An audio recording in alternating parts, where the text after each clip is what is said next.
The breach between Australia and Iran over Gaza did not begin with a single announcement, but with an accumulation of diplomatic fractures sharpened by the war's relentless images. What once seemed like distant violence, contained to the Mediterranean's edge, carried shockwaves across oceans, forcing Canberra to confront Tehran not through quiet backchannels, but in the glare of public scrutiny. Iranian Revolutionary Guard naval drills broadcast footage of mock attacks against Western vessels, with commentary explicitly warning Canberra against overreach. Though no missiles flew between the two, the strategic geography of choke points and the interlinked web of alliances turned Australia into a military participant, at least symbolically, in a widening standoff. Intelligence cooperation with the United States deepened, and defense analysts warned that a miscalculation in the Gulf could entangle Australia far beyond its intended role. The economic ripple followed predictably. Australia had maintained limited but tangible trade with Iran, particularly in agricultural exports and education services. The breach severed these ties overnight, stranding students, blocking shipments, and creating legal limbo for joint ventures. More critically, the diplomatic rupture exposed Australian markets to secondary effects of oil price volatility, as any Iranian threat to Gulf shipping reverberated into global fuel costs. Inflationary pressures, already high from post-pandemic recovery and global supply chain strains, tightened further, with consumers linking price hikes at the pump to distant headlines of Gaza and Tehran. Business councils warned that Australia's exporters would lose competitive ground to rivals less encumbered by political alignment, especially in Asian markets where neutrality carried commercial advantage. What seemed like a principled diplomatic stance carried hidden costs, turning the Gaza conflict into an everyday economic burden on Australian households. Political and diplomatic pressure multiplied across layers. Domestically, the government defended its decision as a moral necessity, citing evidence of Iranian support to groups prolonging Gaza's suffering. Opposition parties accused it of recklessly endangering trade and security for symbolic alignment with Washington. In the international arena, U.S. officials welcomed Australia's firmness, praising it as solidarity in containing Iran's destabilizing reach. Meanwhile, Asian partners such as Indonesia and Malaysia viewed the move with skepticism, interpreting it as prioritizing Western alliance politics over nuanced regional diplomacy. Tehran capitalized on this, portraying Canberra as a pawn in a broader imperial project and rallying sympathetic states in forums such as the non-aligned movement. The breach thus became more than bilateral. It became a marker in the global contest over Gaza narratives, where every middle power's alignment redrew the map of pressure and isolation. As the narrative of escalation stretched, open-ended consequences emerged. The breach locked both sides into hardened positions. Iran refused to re-establish dialogue under conditions it deemed humiliating, while Australia calculated that any reversal would appear as weakness both at home and abroad. Yet the Gaza war itself remained unresolved, meaning the root trigger persisted, guaranteeing that tensions would not dissipate quickly. Analysts warned that the confrontation could drag Australia deeper into U.S. strategic postures against Iran, including sanctions enforcement and intelligence operations, creating exposure far beyond Canberra's original intent. For Iran, the ability to fracture ties with a distant Western ally offered propaganda value, but at the cost of isolating itself further in the global system. In this pressure cooker, both sides absorbed costs disproportionate to their bilateral weight, demonstrating once again how Gaza functioned not only as a battlefield, but as a fault line splitting international diplomacy across continents. The first chapter of this breach shows a clear pattern. Humanitarian catastrophe in Gaza serves as the accelerant, domestic political imperatives light the fuse, and systemic vulnerabilities turn sparks into firestorms, far from the immediate theater of war. Australia's confrontation with Iran over Gaza is not an isolated quarrel, but part of the wider chain of escalation where moral outrage, strategic calculation, and economic fragility converge. The hook was clear and unavoidable. Australia, long perceived as a middle power balancing pragmatism with alliance loyalty, stepped directly into a confrontation with Iran by expelling its diplomats and denouncing its role in fueling the siege of Gaza. Whether this breach stabilizes into a cold diplomatic freeze or spirals into further entanglement remains unresolved, but the precedent is set. Gaza's war is no longer a regional struggle. It is a global fracture line where even middle powers find themselves compelled to take sides, with consequences echoing across oceans. The move electrified foreign policy circles, for it was not merely symbolic. It aligned Australia openly with Washington's pressure campaign and introduced a new layer of confrontation into a conflict already drawing in multiple fronts of global competition. The event description unfolds with a timeline of disruption. Following months of televised bombardment in Gaza, humanitarian organizations in Sydney and Melbourne amplified allegations that Iranian networks were providing both material and political lifelines to militant factions locked in battle with Israel. The Australian government, under mounting domestic protest and opposition questioning, announced an abrupt scaling down of its diplomatic presence in Tehran. The Iranian Foreign Ministry responded with fury, declaring Australia complicit in war crimes by siding uncritically with Western and Israeli positions. Soon, flights were suspended, bilateral trade channels frozen, and consular services thrown into disarray. What appeared first as a quarrel over Gaza rhetoric escalated into a full breach of functional relations, with embassies shuttered and official dialogue collapsing. The rupture became a signal to other middle powers. The Gaza war was no longer compartmentalized to regional antagonists. It had become a test of global alignment. Beneath the surface, systemic vulnerabilities exposed themselves. Australia depends heavily on shipping lanes through the Strait of Hormuz for energy security, indirectly, if not directly. Tankers rerouted from Gulf exporters remain sensitive to Iranian naval maneuvers, meaning Canberra's confrontation carried risks disproportionate to its geographic distance. Iranian cyber capabilities, proven in attacks against infrastructure in the Middle East, now surfaced in Australian intelligence assessments as a potential threat vector against power grids and financial systems. Meanwhile, Australia's multicultural fabric, with large communities tracing roots to both Middle Eastern and Jewish diasporas, faced heightened polarization as protests outside Parliament merged with digital disinformation campaigns seeded from abroad. The breach illuminated how a faraway war in Gaza could perforate domestic cohesion thousands of kilometers away, turning a humanitarian crisis into a direct stress test of Australia's resilience. Military escalation, though not direct in terms of troops or missiles, unfolded through posture and signaling. The Royal Australian Navy increased its presence in coalition patrols near the Red Sea, framing it as protection of commercial shipping routes menaced by regional spillovers from the Gaza war. Iran, interpreting this as alignment with US-led deterrence, placed Australia on its rhetorical target list, naming it a hostile actor in state media. The breach between Australia and Iran cannot be confined to the vocabulary of diplomacy alone, for its consequences radiate through military posture, domestic security, and the fragile economics of a globalized system under siege. What unfolded after the first expulsion of diplomats and suspension of consular channels was a chain of retaliatory steps, each reinforcing a perception of irreversibility. Iran, for its part, showcased footage of ballistic missile tests and naval swarming exercises, ensuring that Australia was listed among nations that would face consequences if Western pressure continued. Strategic ambiguity, long a favored Iranian tactic, meant that Australia could not be sure whether retaliation would come in cyberspace, through trade disruption, or via proxies operating in third countries. The blurring of direct and indirect confrontation exemplified how Gaza served as ignition, but the fire spread through global security linkages. Economically, the breach added stress to an already strained global system. The suspension of agricultural exports to Iran, though modest in scale, sent ripples through farming cooperatives in New South Wales and Western Australia, where producers had cultivated niche markets over decades. More consequentially, the anticipation of Iranian retaliation in energy markets caused price volatility that hit Australian households directly. Fuel costs rose, transport expenses increased, and inflationary pressure deepened. Financial analysts pointed out that while Canberra had minimal direct exposure to Iranian markets, its integration into global supply chains meant it absorbed shocks generated anywhere in the system. Shipping firms added security premiums for routes that might be targeted, passing costs down to consumers.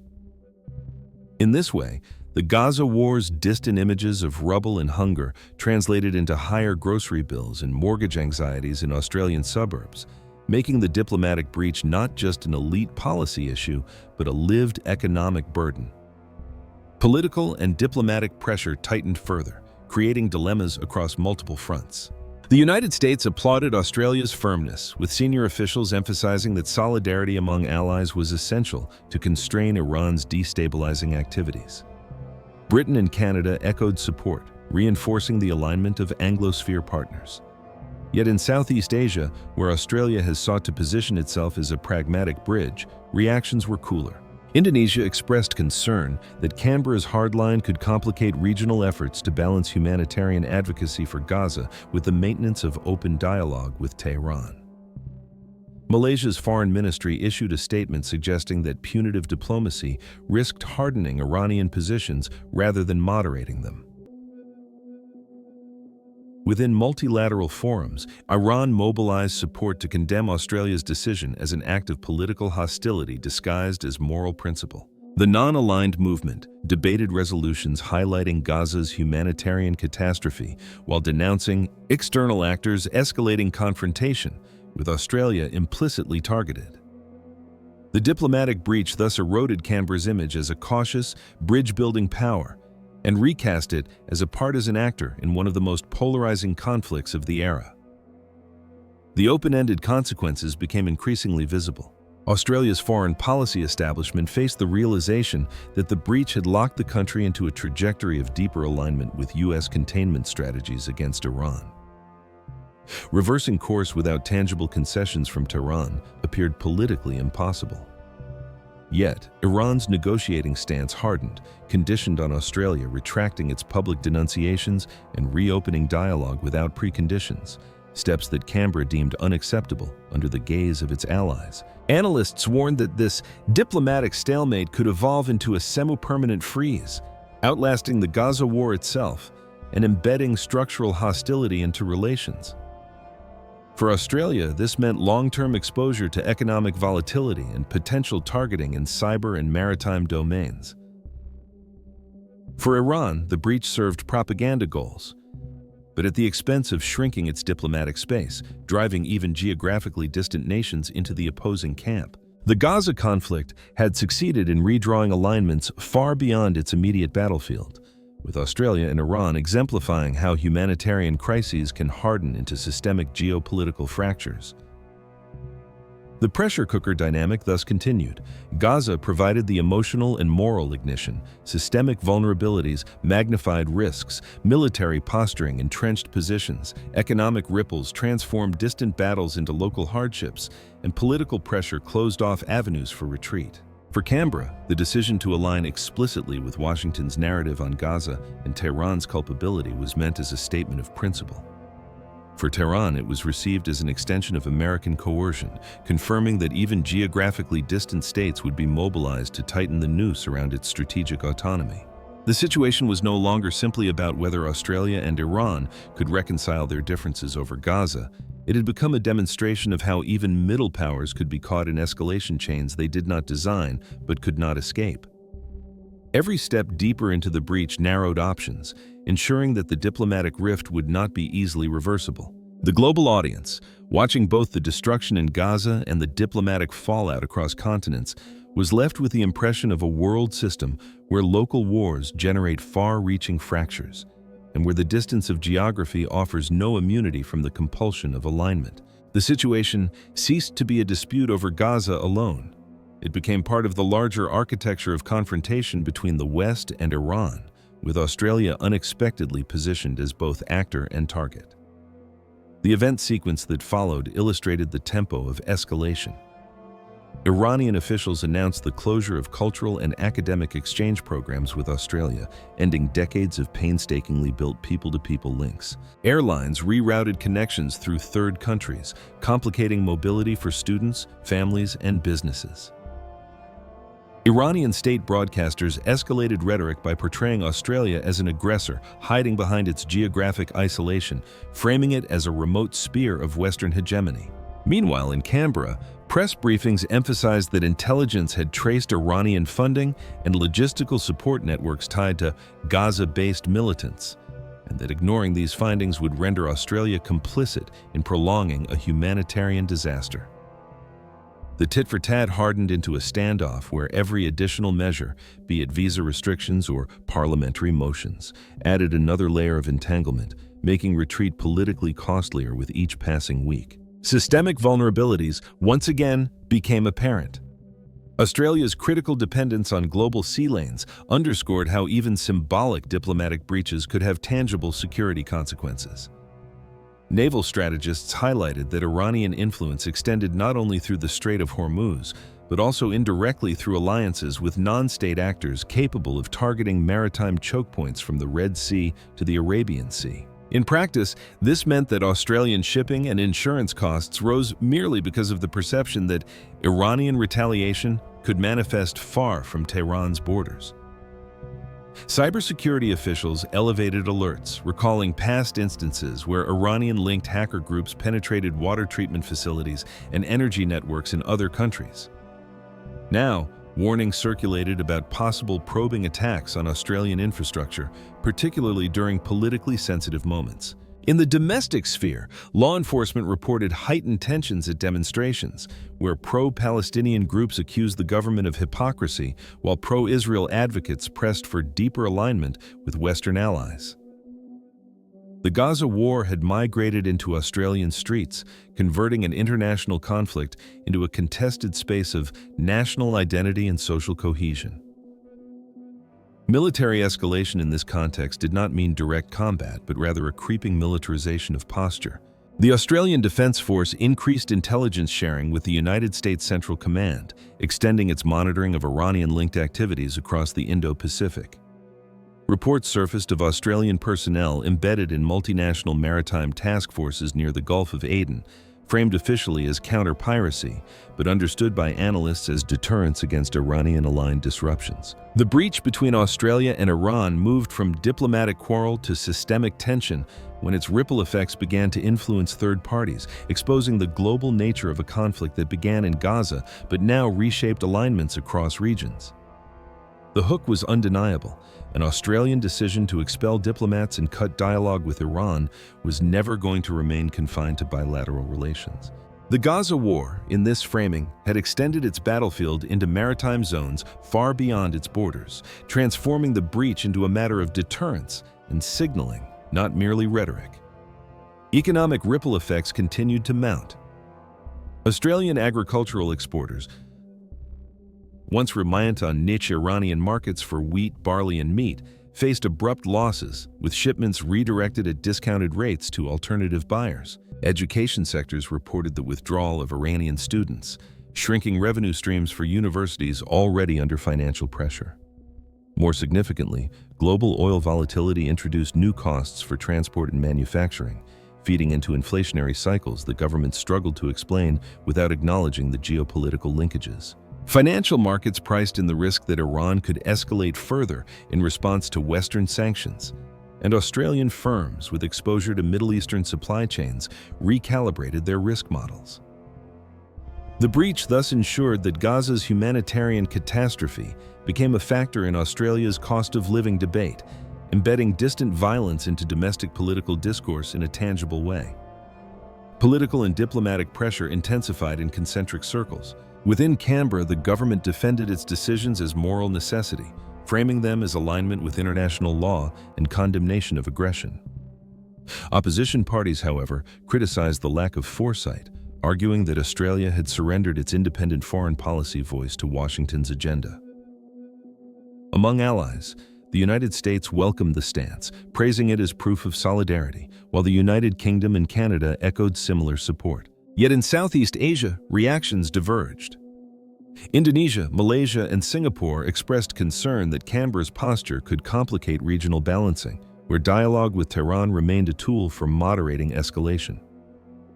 The breach also reverberated in Pacific forums, where smaller states questioned whether Australia's alignment might overshadow its ability to advocate for humanitarian priorities, particularly as Gaza's suffering remained central to global debates. Tehran capitalized on this, portraying Canberra as an extension of Western coercion, while positioning itself as the defender of anti-imperial resistance.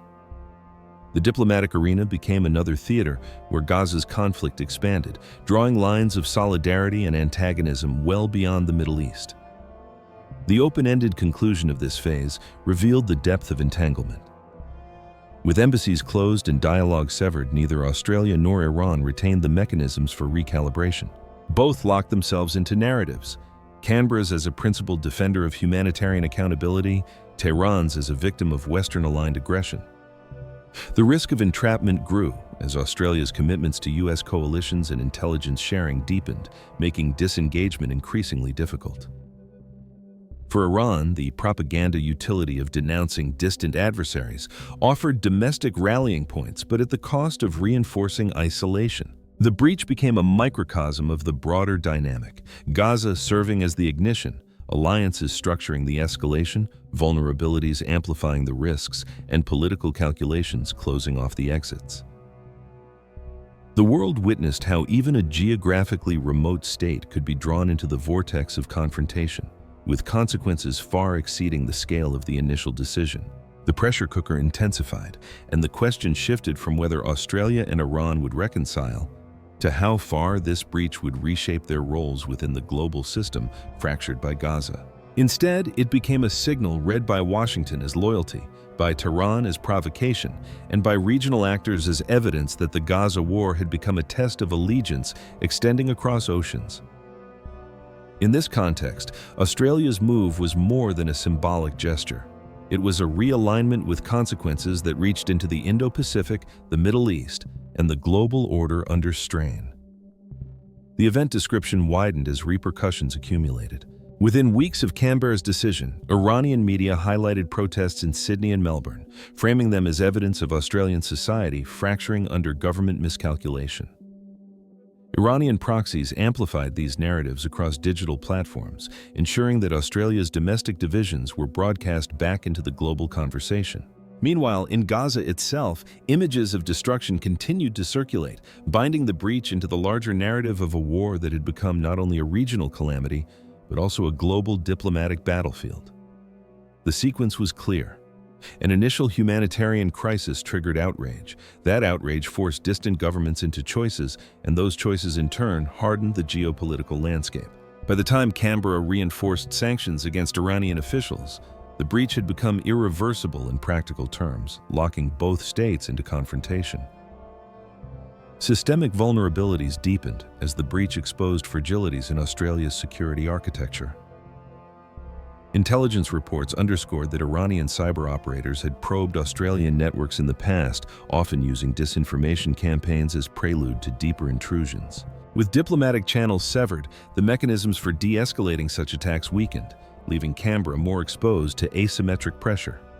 In energy markets, the possibility of Iranian disruption in the Strait of Hormuz translated into volatility that Australia could not hedge away, despite its physical distance. Every tanker rerouted, every spike in global oil prices linked back into the daily lives of Australian citizens, eroding trust in government competence. Domestic polarization added another layer of vulnerability, as diaspora communities accused each other of complicity or denial, amplifying fault lines that adversaries could exploit. What began as foreign policy thus seeped into the fabric of internal security, testing the resilience of institutions designed for stability, not for absorbing the shockwaves of distant wars. Military escalation, while indirect, advanced through layered signaling. The Australian Defence Force reinforced its commitments to US-led maritime coalitions, patrolling the Red Sea and Arabian Sea, citing the need to safeguard shipping routes threatened by militias aligned with Iran. In Tehran, such moves were read not as defensive, but as evidence that Canberra had joined the network of hostile actors encircling Iran. Revolutionary Guard media broadcast simulations of naval swarms overwhelming foreign vessels, with Australia named explicitly as a potential adversary. Analysts noted that although the likelihood of direct confrontation remained low, the risk of miscalculation grew, as every Australian ship in contested waters now carried the symbolic weight of Canberra's diplomatic stance. The breach between Australia and Iran entered a new phase when its cumulative weight began to distort regional security frameworks beyond the Middle East. The Gaza conflict had already globalized narratives of injustice and resistance, but Canberra's rupture with Tehran demonstrated how middle powers, far from the battlefield, could be pulled into escalation chains that reshaped their strategic environments. These warnings underscored how the breach, though originating in Gaza, had created a framework in which Australia was now catalogued as a hostile actor in Tehran's worldview. Every patrol, every intelligence-sharing exercise, every sanction became another step in the militarization of posture, deepening the cycle of escalation without offering pathways for de-escalation. Economic ripples multiplied, embedding themselves into Australian households and industries. Farmers who had lost Iranian markets reported financial distress, demanding government support to offset lost revenues. Universities projected long-term declines in international student enrollment from Iran and adjacent regions, undermining an already fragile higher education sector. Most significantly, inflation linked to global oil volatility became a political liability as voters connected rising costs of living to foreign policy decisions made in Canberra. Business leaders warned that Australia's hardline risked alienating potential partners in Asia, who sought to maintain pragmatic ties with Tehran, potentially limiting Canberra's regional trade prospects. The breach thus demonstrated how a single diplomatic rupture rooted in Gaza could cascade into structural economic pain, narrowing Australia's options and deepening its dependence on Western markets to compensate for lost opportunities elsewhere. Political and diplomatic pressure intensified in concentric layers. Domestically, parliamentary debates grew sharper, with opposition figures accusing the government of sacrificing national interests for ideological alignment. In international arenas, Washington praised Canberra's loyalty, reinforcing bonds within the alliance network. Yet skepticism deepened elsewhere.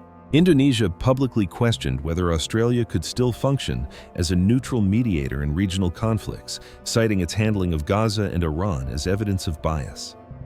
Malaysia positioned itself as a counterpoint, emphasizing dialogue with Tehran while condemning Western hypocrisy in Gaza.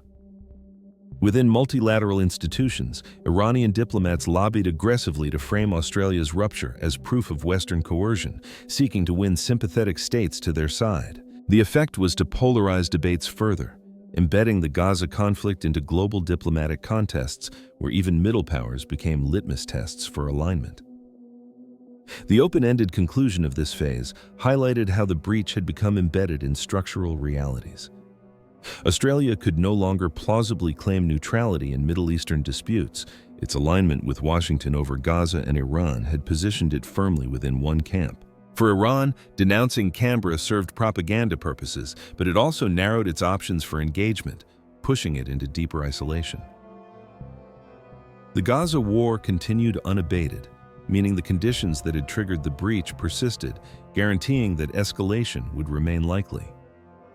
Analysts warned that the confrontation could last beyond the war itself, becoming a permanent feature of both nations' foreign policies. This entrenched hostility carried risks for global stability, as each new crisis, from maritime incidents to cyber intrusions, would be interpreted through the lens of a frozen diplomatic relationship.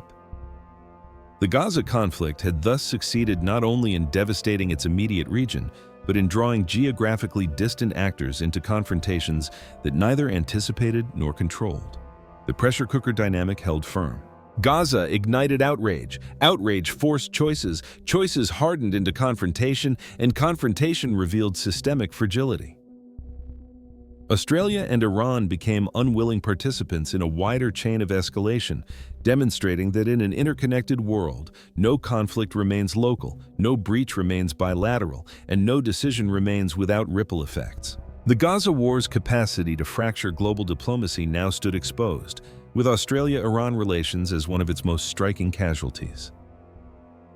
The story of this breach was not yet finished, but already it had altered strategic calculations, reshaped alliances, and exposed vulnerabilities. What remained uncertain was whether the trajectory would stabilize into a frozen hostility or escalate further into crises that neither side could easily contain. The hook for this chapter lay in the recognition that Gaza was no longer a humanitarian tragedy confined to one strip of land. It had become a test case for how alliances, vulnerabilities, and rivalries interact in a system under immense pressure. Australia's confrontation with Iran illustrated how distant wars can infiltrate the heart of Indo-Pacific strategy, entangling actors that had not initially sought to be central players. The event description widened once more as multiple incidents underscored the depth of the breach. Iranian-linked media platforms intensified campaigns targeting Australia's domestic discourse, amplifying narratives of hypocrisy, colonial legacy, and subservience to Washington. Cybersecurity agencies in Canberra issued alerts warning that phishing campaigns and critical infrastructure probes had increased in frequency, attributing many of them to Iranian-aligned groups. At sea, Australian naval vessels participating in coalition patrols reported multiple encounters with suspicious craft in contested waters, each incident reinforcing the sense that the breach had translated into a security liability. At the same time, Australian ministers faced mounting pressure at home, as protests outside Parliament became more frequent and more polarized, with demonstrators invoking Gaza not only as a humanitarian cause, but as a symbol of government overreach in foreign affairs. What had begun as a foreign policy decision now saturated the domestic and regional environment, producing friction across multiple levels. Systemic vulnerabilities expanded into the Indo-Pacific context. Analysts warned that Australia's confrontation with Iran could weaken its ability to maintain credibility in Southeast Asia, where regional states prize balanced diplomacy. By aligning so openly with Washington's hard line, Canberra risked undermining its efforts to present itself as an independent middle power capable of nuanced engagement. Economically, energy vulnerabilities became intertwined with Australia's climate transition policies. As Canberra sought to accelerate renewable adoption, it nonetheless remained tied to global fossil fuel markets shaped by Gulf volatility. Every flare-up in Gaza or retaliatory move by Tehran threatened to undermine domestic economic stability, eroding trust in government capacity. Meanwhile, social cohesion remained fragile as diaspora communities, Palestinian, Iranian, Jewish, and Arab, brought their grievances into Australian streets, where external actors could amplify divisions. The breach thus revealed that systemic vulnerabilities were not confined to supply chains or shipping routes, but extended into identity politics and societal resilience. Military escalation, while still indirect, became increasingly tangible. Joint drills between Australian and U.S. forces included new scenarios explicitly modeled on Iranian maritime tactics, signaling how seriously Canberra took the risk of entrapment. Iranian Revolutionary Guard statements escalated their rhetoric, warning that hostile states, no matter how distant, will not escape consequences.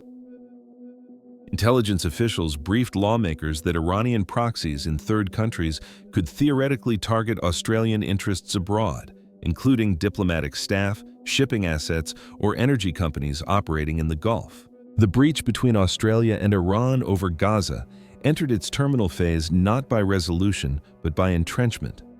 By the time diplomatic missions had been closed, trade flows disrupted, naval patrols heightened, and narratives hardened, the rupture was no longer an event but a structure, a semi-permanent fracture in the international system.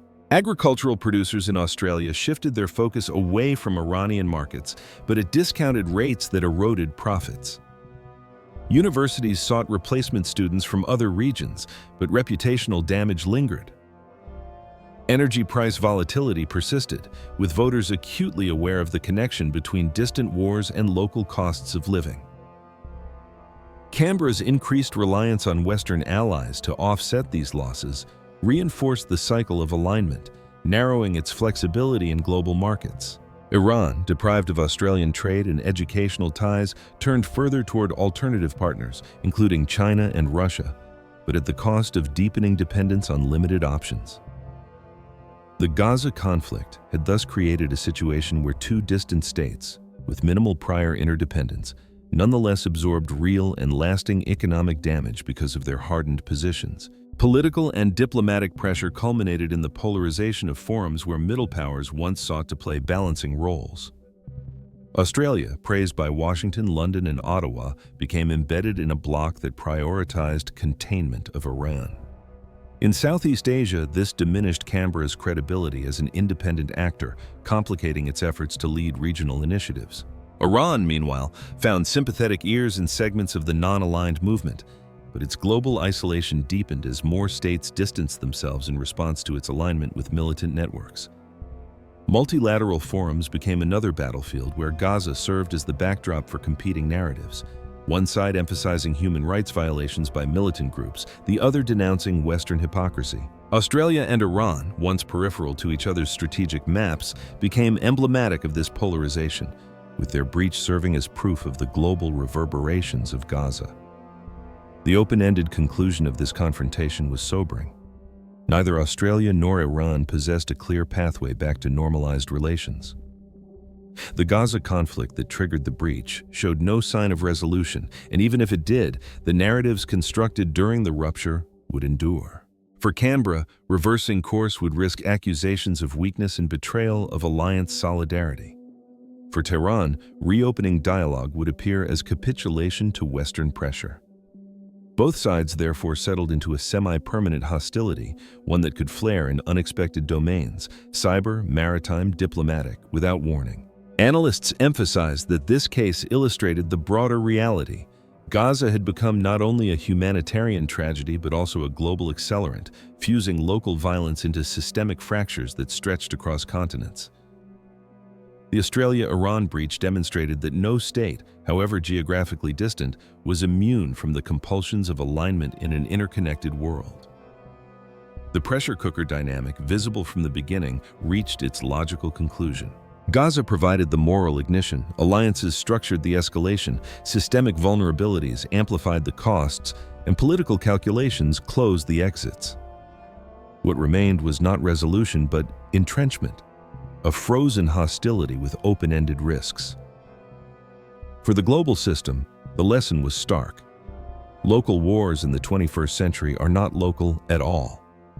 They trigger diplomatic breaches, economic shocks, and military postures that ripple across the planet. Australia and Iran, two nations separated by oceans, became unwilling actors in the Gaza war's global drama, locked into confrontation not by direct conflict, but by the inexorable logic of a fractured world order.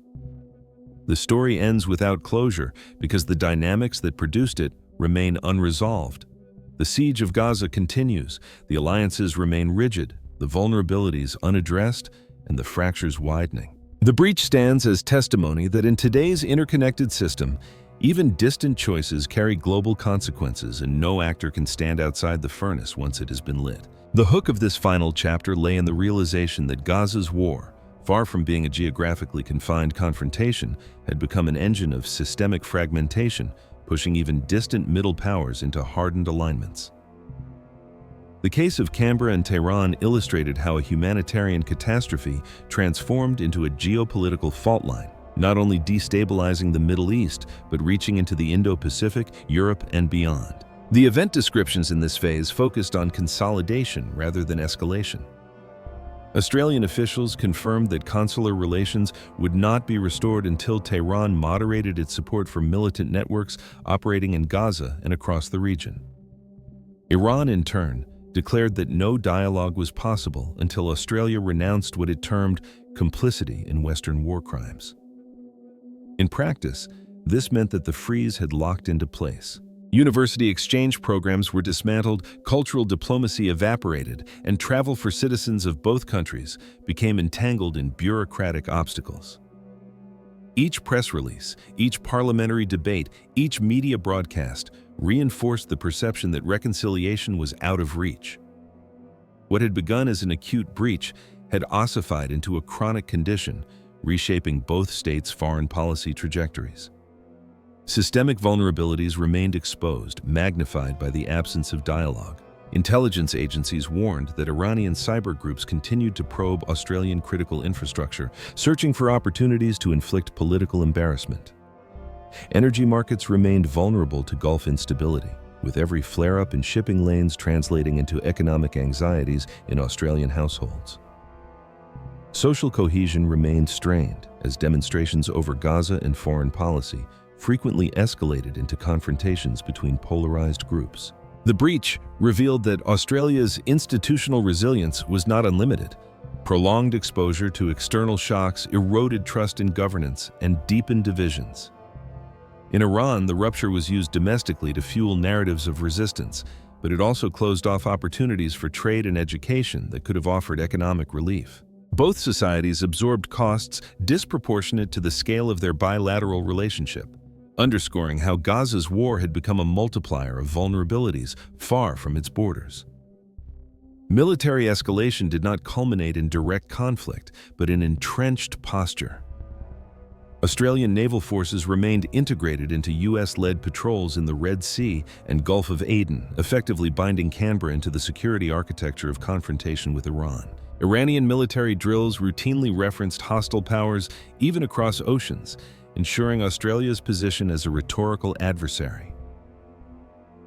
Defense analysts cautioned that while neither state desired direct engagement, the structural logic of alignment increased the likelihood that Australia would be drawn into crises not of its choosing, whether through proxy actions, cyber attacks, or maritime incidents. The Gaza war had succeeded in transforming Australia's defense calculations, forcing it to allocate attention and resources to a theater it had once considered peripheral.